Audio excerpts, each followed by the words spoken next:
Hello ಎಲ್ರಿಗೂ ನಮಸ್ಕಾರ ಮತ್ತು ನನ್ನ ಚಾನಲ್ಗೆ ಸ್ವಾಗತ. ನನ್ನ ಹೆಸರು ವೀಕ್ಷಿತಾ. ನನ್ನ ಚಾನಲ್ ಹೆಸರು ಸಿಂಪ್ಲಿ ಬ್ಯೂಟಿಫುಲ್ ಕನ್ನಡ.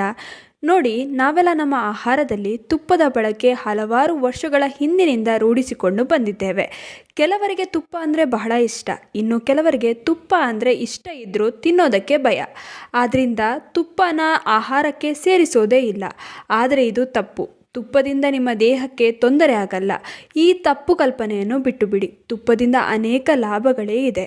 ತುಪ್ಪದಿಂದ ದೇಹಕ್ಕೆ ದೊರೆಯುವ ಲಾಭ ಬೇರೆ ಯಾವುದೇ ವಸ್ತುವಿನಿಂದ ದೊರೆಯಲು ಸಾಧ್ಯವಿಲ್ಲ.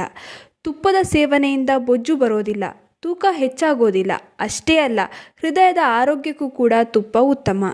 ತುಪ್ಪದಿಂದ ಬರೀ ಇಷ್ಟೇ ಅಲ್ಲ, ಹಲವಾರು ರೋಗಗಳನ್ನು ಗುಣಪಡಿಸಿಕೊಳ್ಳಬಹುದು. ಅಯ್ಯೋ ಇಲ್ಲ, ತುಪ್ಪದಿಂದ ತೂಕ ಹೆಚ್ಚಾಗುತ್ತದೆ, ಕೊಲೆಸ್ಟ್ರಾಲ್ ಹೆಚ್ಚಾಗುತ್ತದೆ ಅನ್ನುವರು ಇರಬಹುದು. ಅದು ಸತ್ಯನೇ, ಸುಳ್ಳಲ್ಲ. ಆದರೆ ಸರಿಯಾದ ರೀತಿಯಲ್ಲಿ ಸರಿಯಾದ ಸಮಯಕ್ಕೆ ತುಪ್ಪವನ್ನು ಸೇವಿಸಿದರೆ, ಅದರಲ್ಲೂ ತುಪ್ಪವನ್ನು ಸೇವಿಸುವ ಸರಿಯಾದ ವಿಧಾನವನ್ನು ತಿಳಿದಿದ್ದರೆ ಇದರಿಂದ ಲಾಭಗಳೇ ಹೆಚ್ಚು.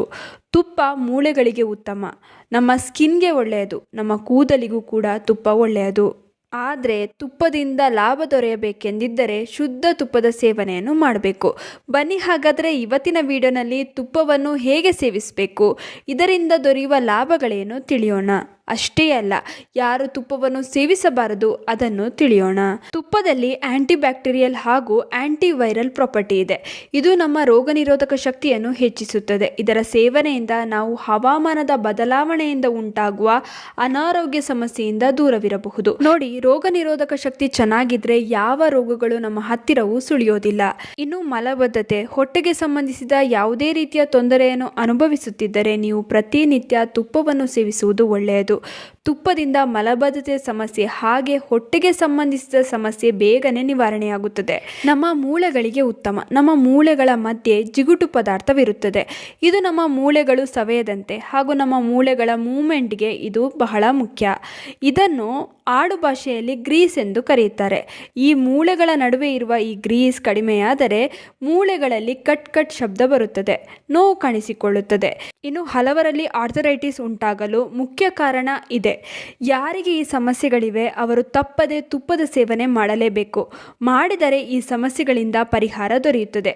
ತುಪ್ಪದಿಂದ ಮೂಳೆಗಳ ಮಧ್ಯದಲ್ಲಿರುವ ಲೂಬ್ರಿಕೆಂಟ್ನ ಪ್ರಮಾಣ ಹೆಚ್ಚಾಗುತ್ತದೆ. ಇದರಿಂದ ಮೂಳೆಗಳು ಕೂಡ ಬಲಿಷ್ಠವಾಗುತ್ತದೆ. ನಿಮಗೆ ನಿಶಕ್ತಿ ಇದ್ದರೆ ನೀವು ತುಪ್ಪವನ್ನು ಸೇವಿಸುವುದು ಒಳ್ಳೆಯದು. ತುಪ್ಪ ನಮ್ಮ ದೇಹಕ್ಕೆ ಶಕ್ತಿಯನ್ನು ಒದಗಿಸುವುದರ ಜೊತೆಗೆ ನಮ್ಮ ಸೌಂದರ್ಯವನ್ನು ಕೂಡ ವೃದ್ಧಿಸುತ್ತದೆ. ಇದರಲ್ಲಿರುವ ಆಂಟಿ ಆಕ್ಸಿಡೆಂಟ್ ನಮ್ಮ ತ್ವಚೆಗೆ ನ್ಯಾಚುರಲ್ ಗ್ಲೋವನ್ನು ಒದಗಿಸುತ್ತದೆ.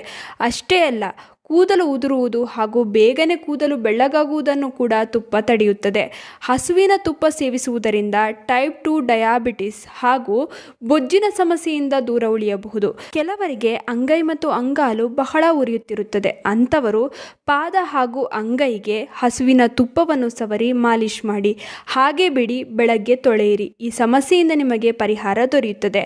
ಇನ್ನು ಇದರ ಸೇವನೆಯಿಂದ ಗ್ಯಾಸ್ಟ್ರಿಕ್ ಸಮಸ್ಯೆ ನಿವಾರಿಸಬಹುದು. ನಿಯಮಿತವಾಗಿ ಈ ತುಪ್ಪದ ಸೇವನೆಯನ್ನು ಮಾಡಿದರೆ ದೇಹದ ತೂಕ ಕೂಡ ಕಡಿಮೆಯಾಗುತ್ತದೆ. ಹೃದಯದ ಆರೋಗ್ಯಕ್ಕೆ ಒಳ್ಳೆಯದು. ತುಪ್ಪದಲ್ಲಿ ಆಂಟಿ ಆಕ್ಸಿಡೆಂಟ್ ಹಾಗೂ ಕ್ಯಾನ್ಜುಗೇಟೆಡ್ ಲಿನಾಲಿಕ್ ಆಸಿಡ್ ಅಧಿಕವಾಗಿದ್ದು ಕೊಬ್ಬು ಕರಗಿಸುವ ಅಂಶಗಳಿಂದ ಹೇರಳವಾಗಿದೆ. ಇದು ನಿಮ್ಮ ಹೃದಯವನ್ನು ಆರೋಗ್ಯವಾಗಿರಿಸುತ್ತದೆ. ಹೀಗೆ ಹೇಳುತ್ತಾ ಹೋದರೆ ಪಟ್ಟಿ ಮುಗಿಯಲ್ಲ. ಆದರೂ ಕೂಡ ತುಪ್ಪ ಒಳ್ಳೆಯದಲ್ಲ ಅಂತಾರೆ. ಯಾಕೆಂದರೆ ದೊಡ್ಡ ದೊಡ್ಡ ವಿದೇಶಿ ರಿಫೈನ್ಡ್ ಆಯಿಲ್ ಬ್ರ್ಯಾಂಡ್ಗಳು ಇದನ್ನು ಜನರ ತಲೆಗೆ ಬಿತ್ತಿದ್ದಾರೆ. ಇವರು ಏನು ಮಾಡಿದ್ರು, ಇವರ ಎಣ್ಣೆಯ ಮೇಲೆ ಅಂದರೆ ಎಣ್ಣೆ ಪ್ಯಾಕೆಟ್ನ ಮೇಲೆ ಹಾರ್ಟ್ಗೆ ಒಳ್ಳೆಯದು ಎಂದು ಹೇಳಿ ನಮೂದಿಸಿ ಮಾರಾಟ ಮಾಡಿದ್ರು. ನಾವು ಅದನ್ನೇ ನಂಬಿ ತುಪ್ಪ ಕೆಟ್ಟದ್ದು ಎಂದು ಭಾವಿಸಿ ಈ ಎಣ್ಣೆಗಳನ್ನೇ ಬಳಸ್ತಾ ಇದ್ದೀವಿ.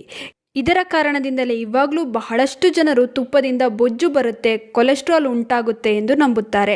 ಆದರೆ ಇದು ಪೂರ್ತಿ ಸತ್ಯವಲ್ಲ. ತುಪ್ಪ ಅನೇಕ ಪೋಷಕಾಂಶಗಳನ್ನು ಹೊಂದಿದೆ. ಅದರಲ್ಲೂ ಹಸುವಿನ ತುಪ್ಪ ಆರೋಗ್ಯಕ್ಕೆ ಬಹಳ ಒಳ್ಳೆಯದು. ಹಸುವಿನ ತುಪ್ಪ ದೇಹದಲ್ಲಿ ಕೊಲೆಸ್ಟ್ರಾಲ್ ಅನ್ನು ಹೆಚ್ಚಾಗಲು ಬಿಡೋದಿಲ್ಲ, ಬದಲಾಗಿ ಕಡಿಮೆ ಮಾಡುತ್ತದೆ. ಇದರಲ್ಲಿ ಫೈಬರ್ ಅಧಿಕ ಪ್ರಮಾಣದಲ್ಲಿರುತ್ತದೆ. ಹಾಗೆ ಇದರಲ್ಲಿರುವ ಜಿಗುಟು ಅಂಶ ನಮ್ಮ ಹೊಟ್ಟೆಯಲ್ಲಿರುವ ಕೊಳಕನ್ನು ಹೊರಹಾಕುತ್ತದೆ, ಹೊಟ್ಟೆಯನ್ನು ಸ್ವಚ್ಛಗೊಳಿಸುತ್ತದೆ. ಇದರಿಂದ ದೇಹದಲ್ಲಿರುವ ಹಳೆ ಕೊಬ್ಬು ಕೂಡ ಕರಗುತ್ತಾ ಬರುತ್ತದೆ. ಇನ್ನು ಎಣ್ಣೆಗಿಂತ ತುಪ್ಪ ಬೇಗನೆ ಜೀರ್ಣವಾಗುತ್ತದೆ. ಇದು ಎಷ್ಟು ಬೇಗನೆ ಜೀರ್ಣವಾಗುತ್ತದೆ ಅಷ್ಟು ಬೇಗ ಇದು ರಕ್ತದ ಮೂಲಕ ಬೇರೆ ಅಂಗಗಳಿಗೂ ತಲುಪುತ್ತದೆ. ಇದರಿಂದ ನಮ್ಮ ಅಂಗಾಂಗಗಳಿಗೆ ಅಷ್ಟೇ ಅಲ್ಲ, ನಮ್ಮ ಕಣ್ಣಿನ ದೃಷ್ಟಿ ಹಾಗೂ ಮೆದುಳಿನ ಮೇಲೂ ಪ್ರಭಾವವನ್ನು ಬೀರುತ್ತದೆ. ಪ್ರತಿದಿನ ತುಪ್ಪ ಸೇವಿಸುವ ವ್ಯಕ್ತಿಯ ಮೆದುಳು ಬಹಳ ಚುರುಕಾಗಿರುತ್ತದೆ. ಆದ್ದರಿಂದ ಓದುವ ಮಕ್ಕಳು ಇದರ ಸೇವನೆ ತಪ್ಪದೆ ಮಾಡಬೇಕು. ಇಷ್ಟೆಲ್ಲ ಲಾಭದಾಯಕ ತುಪ್ಪವನ್ನು ಹೇಗೆ ಸೇವಿಸಿದರೂ ಉತ್ತಮ, ಹೇಗೆ ತಿಂದರೆ ಆರೋಗ್ಯ ಸಮಸ್ಯೆಗಳು ಉಂಟಾಗುವುದಿಲ್ಲ ಗೊತ್ತಾ?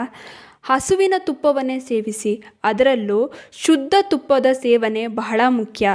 ಇದರಿಂದ ಆರೋಗ್ಯ ತುಂಬಾನೇ ಚೆನ್ನಾಗಿರುತ್ತದೆ. ಒಬ್ಬ ಆರೋಗ್ಯವಂತ ವ್ಯಕ್ತಿ ದಿನದಲ್ಲಿ 3-4 ಚಮಚ ತುಪ್ಪವನ್ನು ಸೇವಿಸಬಹುದು. ಅದಕ್ಕಿಂತ ಹೆಚ್ಚು ಸೇವಿಸಬಾರದು. ಸೇವಿಸಿದ್ರೆ ಅನಾರೋಗ್ಯಕ್ಕೆ ಕಾರಣವಾಗುತ್ತದೆ. ತುಪ್ಪವನ್ನು ನೀವು ಸೇವಿಸುವ ಆಹಾರದ ಮೇಲೆ ಹಾಕಿ ತಿನ್ನಬಹುದು. ಒಂದೇ ಬಾರಿಗೆ 3-4 ಚಮಚ ತುಪ್ಪವನ್ನು ಹಾಕಿ ಸೇವಿಸಬೇಡಿ. ಇದು ಕೂಡ ಆರೋಗ್ಯಕ್ಕೆ ಒಳ್ಳೆಯದಲ್ಲ. ತುಪ್ಪವನ್ನು ರಾತ್ರಿ ಸಮಯದಲ್ಲಿ ಸೇವಿಸಬೇಡಿ. ಬೆಳಗಿನ ಸಮಯದಲ್ಲಿ ತುಪ್ಪವನ್ನು ಸೇವಿಸಿ. ಮಧ್ಯಾಹ್ನವೂ ಕೂಡ ತುಪ್ಪ ಸೇವಿಸಿದರೆ ಒಳ್ಳೆಯದು.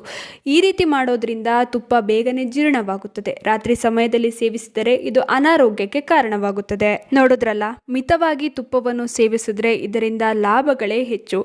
ತಪ್ಪದೆ ಪ್ರತಿದಿನ ನೀವು ತುಪ್ಪವನ್ನು ಸೇವಿಸಲು ಇವತ್ತಿನಿಂದಲೇ ಪ್ರಾರಂಭಿಸಿ. ನಿಮ್ಮ ಅನೇಕ ಅನಾರೋಗ್ಯ ಸಮಸ್ಯೆಗಳು ಇದರಿಂದ ಸರಿ ಹೋಗುತ್ತದೆ.